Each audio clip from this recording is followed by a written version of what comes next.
บักไฟบางนี้นะครับท่านผู้ประกอบการนะครับนำมาตู้หางกับทีมงานใช้จราจรทางละ500,000 บาทนะครับไปกับ1 ล้านบาทครับบ่มีกันอีกครับวันนั้น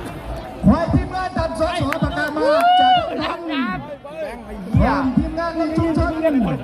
นะครับเทศบาลสนมนะครับขึ้นสูง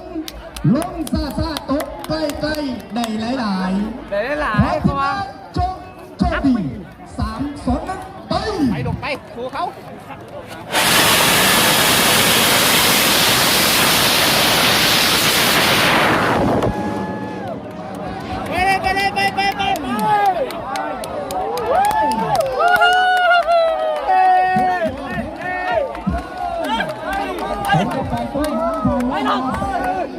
ไปกับ1 ล้านบาทครับ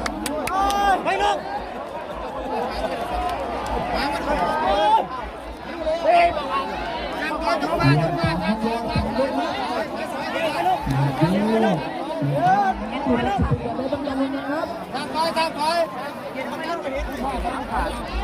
ในช่วงนะครับไปชนก่อนชนพ่อนะครับผ่านนี้ร้อยนองเด้อไปลูกพวงบางเลยน่าเสียดายวันนี้ที่เล่นตั้งกันเลยต่อไปหางขาดนะครับขาเขากับจับเราสู้